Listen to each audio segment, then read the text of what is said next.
नमस्कार दोस्तों, इस वीडियो सीरीज में हम लोग पढ़ रहे हैं सामान्य विज्ञान के वैसे सभी महत्वपूर्ण प्रश्न जो रेलवे के विभिन्न परीक्षाओं में पूछे गए हैं।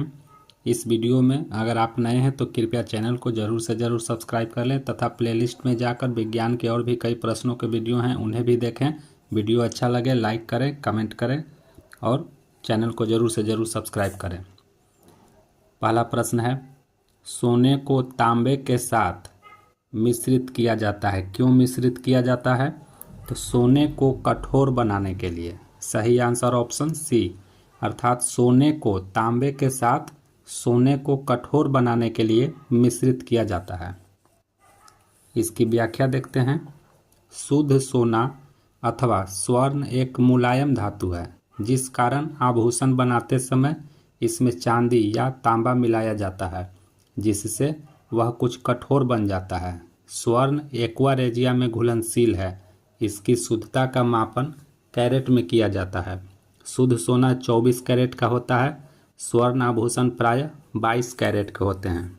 अगला प्रश्न है, निम्न में से कौन सी धातु वायु के साथ अभिक्रिया नहीं करती? सही आंसर है स्वर्ण तथा प्लैटिनम, अर्थात सोना और प्लैटिनम वायु के साथ अभिक्रिया नहीं करती। इसकी व्याख्या दी गई है, आप इसकी व्याख्या भी पढ़ सकते हैं। अगला प्रश्न है, सोडियम हाइड्रोक्साइड से क्रिया करके साधारण नमक का विलयन बनाता है।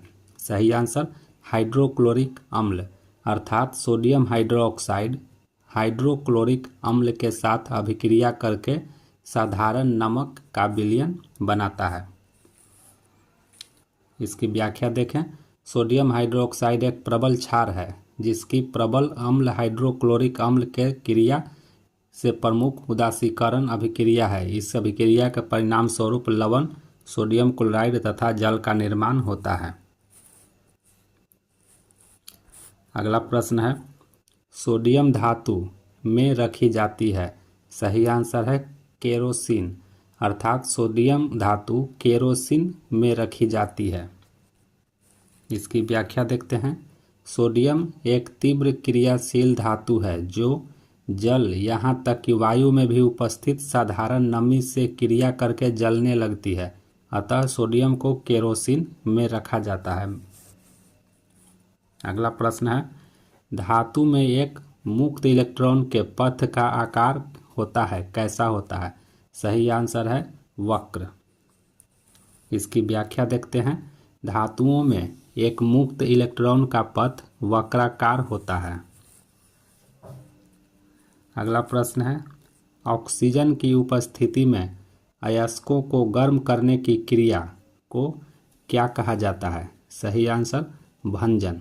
ऑक्सीजन की उपस्थिति में अयस्कों को गर्म करने की क्रिया को भंजन कहा जाता है।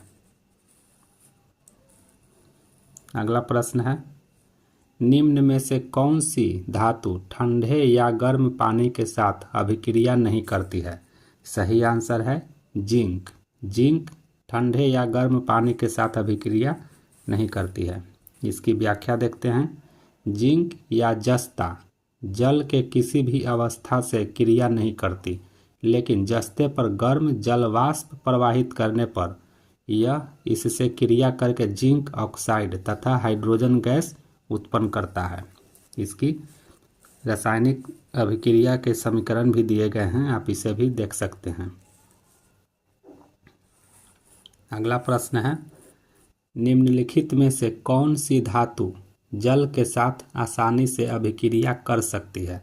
सही आंसर है पोटेशियम।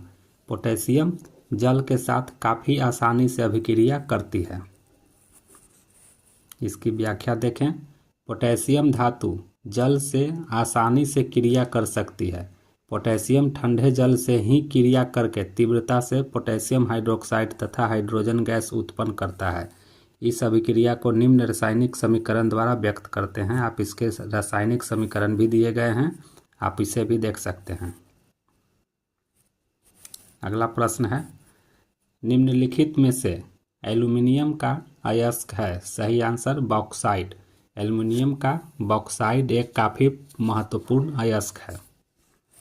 इसकी व्याख्या देखें। मैग्नेटाइट, हेमाटाइट तथा आयरन के अयस्क हैं। मैग्नेटाइट तथा हेमाटाइट आयरन के अयस्क होते हैं दोस्तों।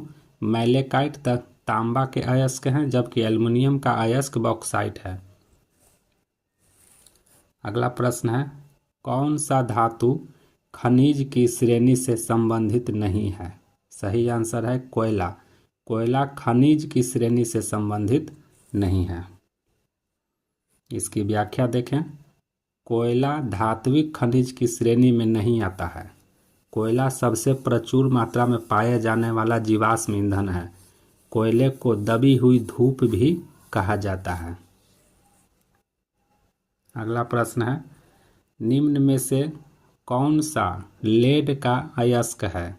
तो सही आंसर है गैलेना। गैलेना लेड का अयस्क होता है। इसकी व्याख्या देखते हैं।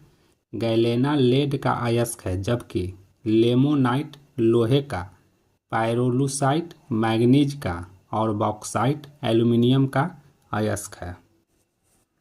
अगला प्रश्न है, इनमें से कौन सा एक ताम्र अयस्क है, अर्थात तांबे का अयस्क है? सही आंसर है मैलाकाइट। मैलाकाइट तांबा का अयस्क होता है। इसकी व्याख्या देखें। निम्नलिखित दिए गए विकल्पों में मैलाकाइट एक ताम्र अयस्क है। हेमाटाइट और मैग्नेटाइट लौह के दो प्रमुख अयस्क हैं। अगला प्रश्न है, संक्षारण एवं जंग लगने से बचाने के लिए लोहे पर किए जाने वाले विद्युतीय लेपन में किस धातु का उपयोग किया जाता है? सही आंसर है बी, जस्ता। जस्ता का लेपन किया जाता है। इसकी व्याख्या देखते हैं। संक्षारण एवं जंग लगने से बचाने के लिए लोहे पर किए जाने वाले विद्युतीय लेपन में जस्ता का उपयोग किया जाता है।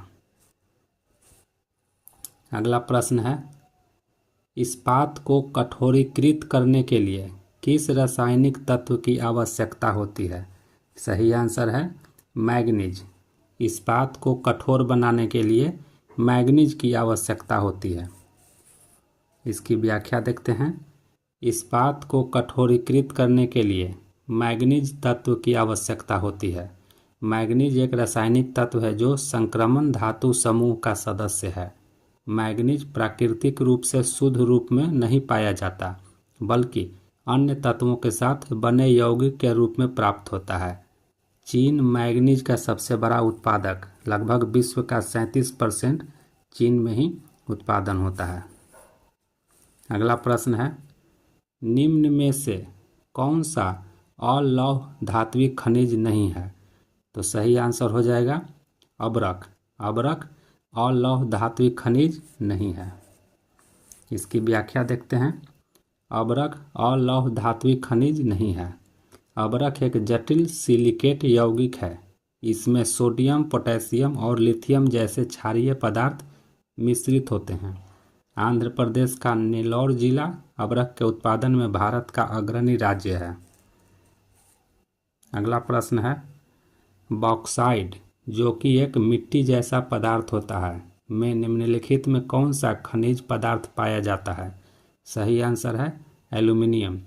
बॉक्साइट एल्युमिनियम का काफ़ी महत्वपूर्ण अयस्क होता है दोस्तों। इसकी व्याख्या देखते हैं। बॉक्साइट एक मिट्टी जैसा प्राप्त होने वाला पदार्थ है जो एल्युमिनियम का अयस्क है। बॉक्साइट का रासायनिक सूत्र भी दिया गया है Al2O3 × 2H2O।